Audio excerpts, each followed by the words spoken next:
Bismillah, ketemu lagi. Nggak terasa ya, Google Pixel series ini udah sampai seri yang ke-6. Sebuah perjalanan yang cukup panjang dan berliku yang dilalui Google.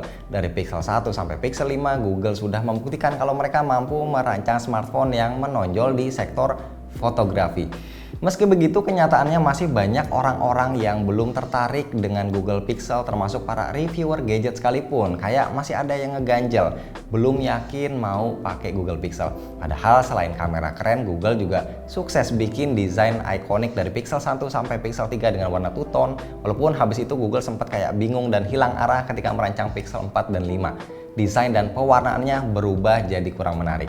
Bahkan Pixel 5 seri sempat bikin heboh karena jadi Pixel pertama yang bukan flagship. Desainnya juga bisa dibilang biasa banget. Material bodinya bukan kaca, chipset yang dipakai juga cuma kelasan mid-range, sampai banyak orang mengira nih Google kayaknya udah pensiun dan nyerah bikin HP flagship. Tapi siapa sangka ya, ternyata itu semua hanyalah strategi kamuflase dari Google. Tahun 2020 saat merilis Pixel 5, mereka seperti sedang menarik nafas, sedang mengerem, sedang mengambil ancang-ancang untuk kembali ngegas di tahun 2021. Ibaratnya itu kayak mau bilang, nggak apa-apa deh 2020 gue bikin HP asal ada aja dulu, yang penting tetap bikin. Ntar lihat tahun depan gue bakal bikin HP yang jauh lebih keren. Dan boom, muncullah Pixel 6 series. Ini sebuah pembuktian dari Google kalau mereka masih bisa bikin HP flagship premium yang ikonik. Tidak bisa dibantah lagi, Pixel 6 series adalah Google Pixel termewah yang pernah ada. Kalau ibarat koki lagi masak, ini bikinnya pakai hati, pakai cinta. Hasilnya bisa kita lihat ya, Pixel 6 series ini bukan sekedar HP flagship, tapi udah jadi HP premium. Udah materialnya bagus, pilihan warnanya menggoda, bahasa desainnya juga mewah. Makanya pakai Pixel 6 itu nggak kayak pakai HP Pixel, tapi kayak lagi pakai Samsung Galaxy Note atau Huawei P dan Mate series. Bahkan Google mau melawan ego dan idealisme mereka sendiri yang tadinya selalu punya varian HP compact, sekarang udah nggak ada lagi yang compact. Pixel 6 6,4 inch, Pixel 6 Pro 6,7 inch.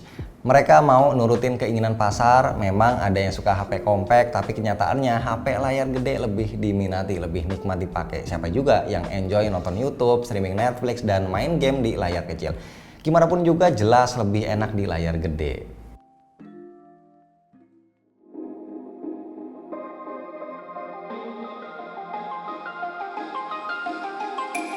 Selain perubahan frontal di sektor desain, Google juga membuat manuver di sektor chipset. Pixel 1 sampai Pixel 4 itu selalu pakai Snapdragon tertinggi. Di Pixel 5 juga masih pakai Snapdragon walaupun seri mid-range. Dan tahu-tahu mereka pakai Google Tensor di Pixel 6. Arsitektur Tensor dirancang sendiri oleh Google. Alasannya karena mereka butuh chipset yang bisa memaksimalkan algoritma machine learning buatannya. Katanya kalau bikinan sendiri itu lebih kompatibel, lebih optimal dibanding pakai chipset bikinan orang lain. Dan tentunya juga lebih murah ya kan. Nah, beberapa artikel mengindikasikan kalau Tensor identik dengan Exynos. Dengan kata lain, bisa jadi Google Tensor adalah chipset bikinan Samsung hasil modifikasi dari Exynos. Pertanyaannya, sekencang apa performanya? Sebaiknya jangan terlalu overhype dulu. Positioning Google Tensor masih di bawah Snapdragon 888, kalau dibanding Exynos kurang lebih sedikit di atas Exynos 2100 dan harusnya masih di bawah Exynos 2200 yang akan launching awal tahun 2022. Sementara kalau dibanding Pixel 5, performa Pixel 6 diklaim lebih cepat sampai 300% dalam hal main game. Cukup gila sih. Tapi emang ada yang pakai Pixel buat ngegame. Nah, ini dia yang menarik. Pixel 1 sampai Pixel 4 itu pakai chipset flagship, pasti kuat buat ngegame. Tapi baterainya kecil dan boros, makanya jarang yang pakai buat game. Lain cerita Pixel 5 baterainya kuat banget, tapi chipsetnya mid-range, rada kentang buat game berat. Nah, itu semua berubah di Pixel 6. Siapa sangka HP ini punya fitur game mode kayak di HP-HP China. Artinya Google pede kalau Pixel 6 kompeten buat gaming, dan kenyataannya Google Tensor bisa memberikan keseimbangan antara performa dan ketahanan baterai. Perlu dicatat ya, kata kuncinya seimbang. Jadi jangan mengira performanya bakal sangat superior. Stability-nya pun kurang baik, cuma di angka 50-an%. Tapi setidaknya bisa ngasih peningkatan jauh lebih baik lah kalau dibanding Pixel 5. Kalau dipakai main game, dia baru akan minta dicas malam di atas jam 7. Tapi kalau nggak main game sama sekali, baterainya pasti selalu bisa tahan minimal 1,5 hari. Selesai ngecas jam 9 pagi, malam jam 9 itu masih sisa 50% atau bahkan lebih. Lanjut besoknya bisa dipakai sampai siang atau sore.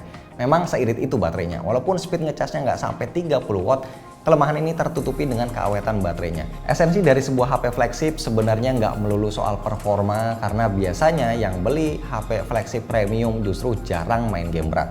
Mereka beli HP flagship karena mencari kenyamanan penggunaan. Nah, Google paham betul gimana caranya memanjakan pengguna. Android 12 di Pixel 6 dibikin makin simpel dengan hilangkan fitur-fitur gimmick gak penting. Speaker stereo Pixel 6 juga layak disejajarkan dengan flagship lain termasuk iPhone, dan yang paling menyenangkan adalah haptic vibrate. Di Pixel 6 ini benar-benar manjain pengguna. Empuk, presisi, contohnya kalau ada yang nelfon, vibrate di HP ini bakal ngikutin ritme dari ringtone yang dipakai dengan sangat-sangat akurat.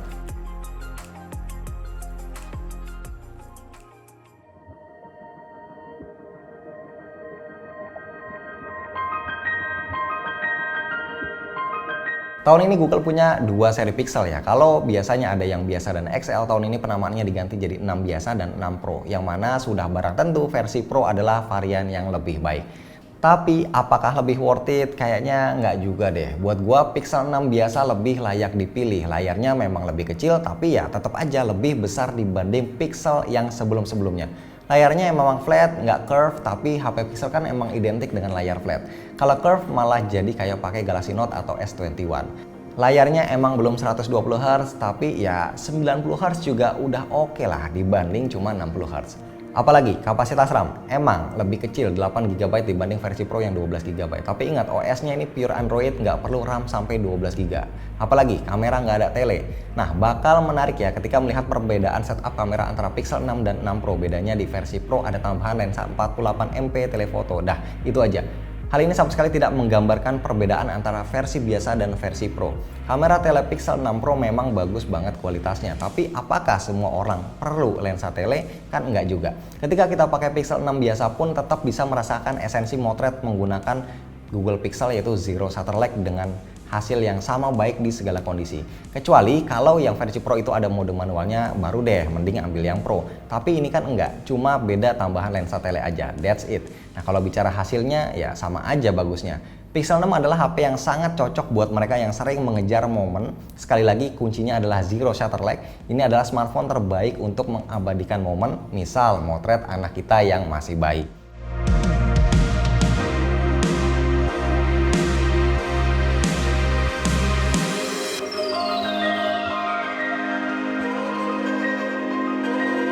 Nah, untuk yang hobi traveling, motret alam, pemandangan, landscape, nah kali ini Google lebih berani dengan memberikan karakter warna yang lebih vibran dari biasanya. Lebih berani mengangkat shadow sehingga lebih terang dari sebelumnya. Dan kunci utama kamera Pixel 6 tetap ada di software. Contohnya mode long expo yang meski tanpa mode Pro kita bisa menangkap foto light trail seperti ini ataupun foto panning dengan efek motion blur seperti ini. Foto ini bukan hanya memanfaatkan sensor kamera yang bagus, tapi lebih ke permainan software. Google memisahkan subjek foto dengan background, lalu membuat efek motion blur sehingga hasilnya bisa seperti ini. Tapi sayang sekali, seringkali hasilnya ini kurang rapi. Ya, semoga kedepannya bisa lebih diperbaiki. Dan ketika berbicara perekaman video, kemampuan Pixel 6 adalah yang paling mendekati kualitas iPhone 13 Pro. Stabilizernya sangat baik, autofocusnya smooth.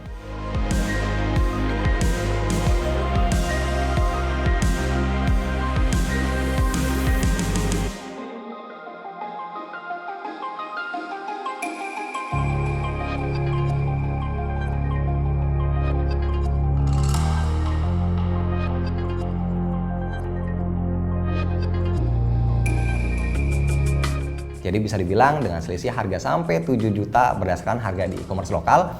Nah, ini sudah jelas ya, Pixel 6 adalah HP yang lebih worth it dari Pixel 6 Pro.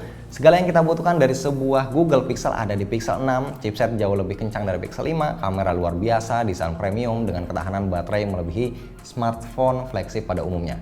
Lalu apakah ada hal tidak enaknya ketika menggunakan Pixel 6? Jelas ada, yaitu sulit mencari anti gores dan casing. Pilihannya sangat terbatas. Kalaupun ada yang bagus, harganya sangat mahal, seperti casing official yang ini dia. Ini kalian tahu berapa harganya? 950.000. Rom, nih ini kan ada Pixel 1, terus ada Pixel 2, pernah nyobain ya, Pixel 3, Pixel 4, Pixel 5, sampai ke Pixel 6 dan Pixel 6 Pro. Menurut lu, yang desainnya itu paling ikonik Pixel banget tuh yang mana? Antara Pixel 1 sampai 6. Semuanya sampai 6 Pro juga. Semuanya. Pilihan mudah. Yang mana? Pixel 1. Lu beli Pixel 1? Iya, ini ikonik banget. Dari jauh udah nggak mungkin salah Pixel 1. Sebenarnya ini juga ikonik ya. Pixel 6 ini ikonik banget.